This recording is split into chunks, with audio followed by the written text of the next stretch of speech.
that's the correct demand also, but at the same time, I want to tell you about one more thing real fast that we're working on. And I know a lot of people say abolish the police, and I think that's a correct demand also. But at the same time, while we are busy abolishing the police, we have to do other things as well to keep the cops from hurting and murdering people, because it's going to take too long to just do that. We have to do the other things in the meantime. And one of the things we're doing is we are getting a measure on the Minneapolis ballot that would require police officers to carry professional liability insurance. That way, when they do this stuff, it's going to cost them. It's not just cost them money, it's going to cost them their jobs, and we can get rid of their asses, okay? You know, it's not as good as prosecution, but it sure as hell will get rid of the bad cops, okay? And by the way, I do want to say this. I don't believe in bad cops and good cops. I believe it's a bad system, because they stand up these cops, they back them up. It's a bad system. They validate this conduct. And we're going to say that this conduct is no longer being validated. We're going to stop it. So we want to get this measure on the ballot. We have the signatures. We turned it all in. We're ready to go, and they're playing little legal games to try to keep it on. We need people to be at Minneapolis City Hall on Wednesday. The 15 Now people are going to be out there with us. We're working together on this. We need to be out on Wednesday at City Hall in Minneapolis at 9:30 on Wednesday morning. So we're going to have a big rally, then we're going into that city council meeting. And that's the committee of the whole meeting. That's like one level of stuff, right? Then that Friday, they're going to do their final vote. We need people again, 9:30 that morning as well, to be at City Hall in that city council meeting and standing up and saying, you are not going to keep us off the ballot. You are not going to let us, stop us from voting on police accountability. We will be voting on police accountability come November. And we will also be showing up at John Joy's office and doing all kinds of other things in the meantime. Keep doing all that stuff, you guys. Get involved. It doesn't matter what group you get involved with. I'll tell you about my group. Other people tell you about their groups and all that stuff. I don't need to do all that. What we need to do is just get people involved in something. Don't just come out to demonstrations and then go home in between and sleep. You need to stay involved and stay engaged and be at the forefront of all the stuff that is going on in this community to demand police accountability. You guys, thank you. I know I talked a little too long, but thanks. All right, Michelle. That's great. If the ladder don't get it, if the ladder don't get it, if the ladder don't get it, if the ladder don't get it, shut it down. And y'all shut it down. There we go. I'm going to speak real quick, then we're going to march back because we did our jobs. Thank you so much. I want to talk about two things, right? First of all, who can tell me when the modern police system in America was created? About? Give me a decade. Anybody?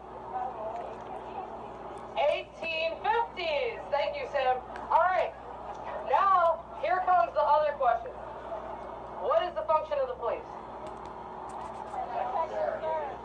Incorrect, but that's what they told you. That's fine. That's the line now. Right. The police, there's some really good articles you can look at. You can just Google function of the police, origins of the police, so on and so forth. But the police were established on three major fronts that I'm going to talk about. One, in London, right? Before capitalism, there was a system of feudalism, right? Workers worked alongside their masters for quite a while before capitalists, who are money, people who make other people money, so they only trade money, they don't trade goods, they only trade money to make more money, right? Before capitalists, workers worked alongside their masters for quite some time. After the masters started trading their labor, the workers' labor, with capitalists, the workers like, no, we're not doing this. And the masters started controlling every aspect of the workers' lives. Where you could go, who you could see, where, when you could sleep, when you work. There was an ordinance in London, if you weren't working, you were with the master at that time. So the workers said, nah, we're not doing this no more. They started rioting, they started rising up, they gained class consciousness, what we call it in the labor movement. Class consciousness is when you're aware of your place in society as a class. So in London, those workers were like, no, our bosses are making money off of our labor. That's not cool. They started rising up. What happened? The capitalists, the masters, the work masters started saying, okay, we need to calm these people off these streets. We need to clear these people off these streets. These people tried to take the commons, and the capitalists said, no, there are no commons. This is all private property now. This is ours, right? So that's one. Second, New York. Immigrants started coming into the United States. What happened? People freaked out. Who freaked out? White people. Okay? Let me talk to you about Irish people. Irish people started coming over into New York. Irish people were not considered a white class back then. Back then, the Europeans that were here, already operating under a white supremacist system, said, no, we're not going to have no Irish. We're not going to have these Africans. We're going to control them.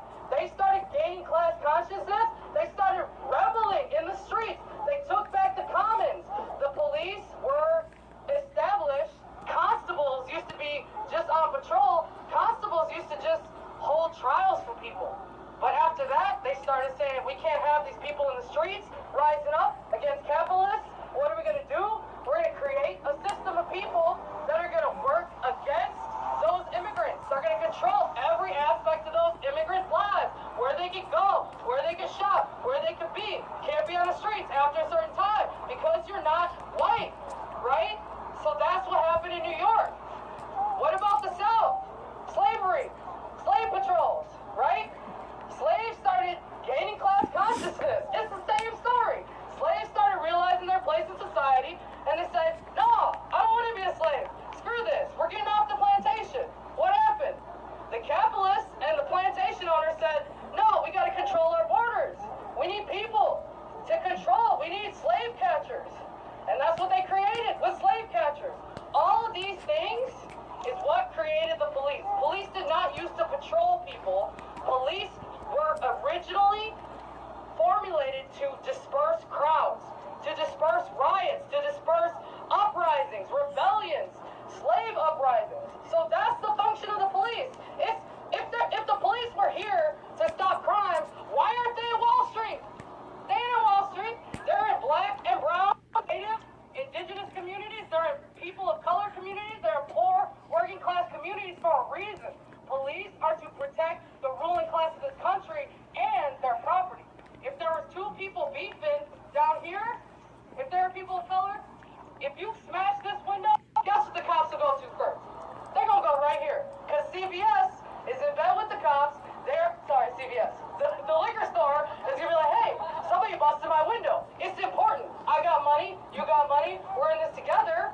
We're gonna, prosecute this while other crime is going on. So there's a reason, and you could, like I said, look this up, research this, because this is real. This is what the function of the police has always been, is to control the working class and the immigrant class and the people of color classes, the lower classes in this society, is to protect ruling class property, right?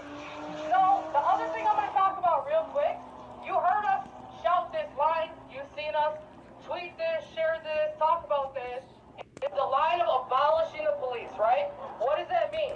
Does that mean we just let everybody out of prison? No. Although I'd be cool with that. It does not mean we just simply, the state just simply says there are no police or prisons anymore. That's not what that means. If you look at the police and what we need to do to take our communities back from the police, it's really simple. It's really similar to what we need to do to take back our country from capitalism, right? It's to organize. It's to reorganize ourselves. It's to restructure ourselves into a more egalitarian society, more equal society, outside of white supremacy, based on us being people, based on voluntary associations, so on and so forth, right? So when we talk about abolishing the police, we're talking about setting up community-based systems. We're talking about me and you, and you and you, all of us, taking back our neighborhoods because the police are a white supremacist institution. So if you understand what we're talking about, when we say abolish the police, we don't mean just no more police. That's not what that means.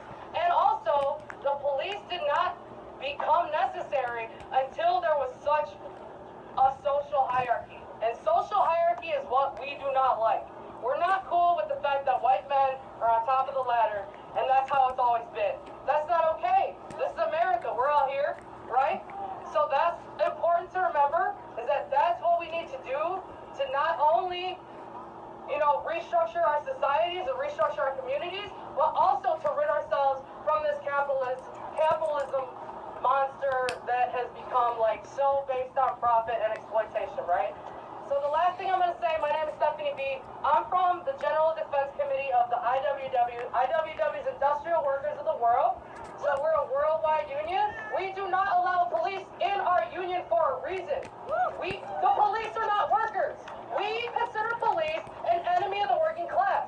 Therefore, we do not allow them in the union. Police unions, what do? That's the thin blue line we're talking about. When you look at police communities, there's a reason you can't break into them. Unless you're a police officer, or if you're one of the people that they run with, you can't break into those communities because they're tight-knit, just as tight-knit as the mafia, and have ties with the KKK and other white supremacist organizations to this day. Bob Kroll, say his name. Bob Kroll is a white supremacist. I'll say that all day, every day until I'm dead. Bob Kroll is a white supremacist. Okay? So when you understand who is in bed with the cops and who the cops are in bed with, we need to abolish that. Because it's not cool. The Klansmen are not done. They're still organizing. White supremacists and fascists are coming. Okay? So they're getting embedded, right? They're getting emboldened, I should say. They've made threats on our little Facebook. They're out here for real. So we need to organize against them too. So it's not only the police that we don't like in our union. White supremacists gotta go. Police gotta go. KKK gotta go. I don't care if you both or all three. You gotta go. So that's what we're here for. African People's Caucus, we do revolutionary study. We study revolutionary theory for black people in the union or supporters. So come join us.